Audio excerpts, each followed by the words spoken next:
Diane is in Boston, Mass. Hi, Diane. How are you? I'm great, Dave. God is very good and has been to me. Good. How can I help? A month and a day after I turned 18, I was in a severe car accident and thrust into about $500,000 in medical debt. And it just kind of lingered over me. I'm now 31. I'm on disability. I'm a single mother. I'm sure you can hear in the background. Mm-hmm. And I understand the whole snowball effect. I'm still sitting on this just $500,000 in medical debt. Mm-hmm. And what is your income? I'm on disability. $16 a year. $16,000 a year. Yep. Okay. All right. And what is the nature of your disability? I shattered my skull. I've had 5 open brain surgeries and a 6th of my brain removed. Goodness gracious, kiddo. Wow. Like I said, God is good. That was all from the car wreck? Yes. And you had no you had no health insurance? I was in high school. Mm-hmm. So everything that was covered by the auto insurance my parents had. Mm-hmm. But there was no health insurance to cover you. I have no idea. It's something my parents refuse to talk about. Some of these brain surgeries have been covered by health insurance from disability, and I'm a go-getter, so I had a job for a long time. Mm-hmm. Okay. And I take it there was not another party that was at fault, right? No. I hit black ice at 20 miles an hour, texting and driving. Ooh. Okay.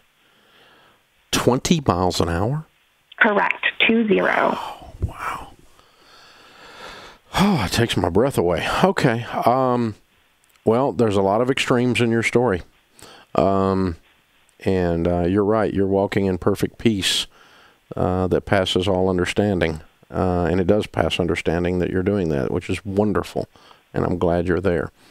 Number one, they're not going to come after you because legally speaking, you're what we call judgment proof. They cannot take disability income. You don't have anything they can get. By being in that status financially, you don't have anything they can get. They're not going to sue you. I suspect they haven't. No, nobody has. Yeah.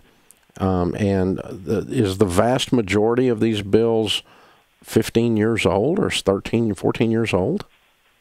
They are all within the last 13 years. Yeah, but how old are they, the big ones? The last major surgery I had was 7 years ago. Okay. And so out of the 500,000, how much of it is 10 years old or older? Probably about 300. Okay. And then how much, and then the rest would be between 7 and 10? Correct. Okay. All right. There's a statute of limitations in most states on collecting outstanding debt. You've passed that, I suspect, in Massachusetts. I don't know the law in every state. I'm not an attorney. All of this happened in Illinois. I've only lived here for a year. Okay. Well, then I guess Illinois is where it would apply. All of the surgeries occurred in Illinois? Yes. Okay. All right. Then you'd have to find out from an Illinois attorney what the statute of limitations is. But if they don't collect the debt within a certain period of time, it's uncollectible. They cannot collect it by law. I suspect that they looked at your situation and said, we're not getting this money, and on to the next patient, you know. And I think that's what they did, which was an act of mercy, albeit apathy-type mercy, but it was still mercy. And so I suspect you don't have any debt. I think you might be debt-free. Because this is uncollectible debt, A, due to your status, and B, because it is past the statute of limitations to where they can collect it. Now, if someone hands you $1 million, if I were in your shoes, I would go back even though it's not legally owed anymore because of the statute of limitations, and I would at least make some kind of settlement offers, okay? Because they have taken care of you, right? And I would do that. But in your shoes, you're a single mom making 16 with repeated brain surgeries and brain injury, I'm not going to put on you that you have to fight and scratch and claw through $500,000 on some kind of a moral basis. You don't. I would just walk in grace if I were you. If you want to have a little more peace from a tactical legal standpoint, and I probably would if I were in your shoes, I might say, is there an attorney that goes to church with your parents where you used to go or something like that that would answer a question for you as a favor and say, you know, the statute of limitations is run on this. They can't collect. You don't owe any money. And don't worry about it. And put it in a file and put it in the back of your file drawer for someday when the next miracle of your life, because you're a walking miracle, when the next miracle of your life occurs and you have $2 million in your hand, if you want to go back and, quote, settle up at that point, you can, unquote. But until I'm just amazed it's all still on. It's showing up on all of my credit. Yeah, you can probably get it taken off, but that doesn't matter. You're not going to be borrowing money anyway. Oh, no, I've never had a credit card. I actually got a credit card because I needed to get a rental car. Yeah. And I was like, you can do that. You won't take my debit card?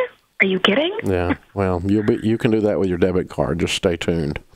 There's some big stuff coming on this show in the next few days. So, but yeah, you're going to be fine. Wow. Yeah, I think you're debt free. If you want to do some stuff to clean off your credit bureau report, you can, because it's past the statute of limitations. You can.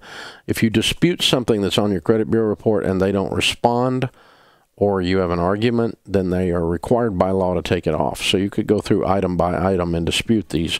But before I did that and stirred them up, I would want to know that it's past the statute of limitations. That's what you're looking for, the statute of limitations. Hold on, I'll have Kelly pick up. Kelly, see if we can help her with Collection Bully. If one of those guys can help her, maybe. She's not being bullied, but see if we can just get her the information. See if we can help her.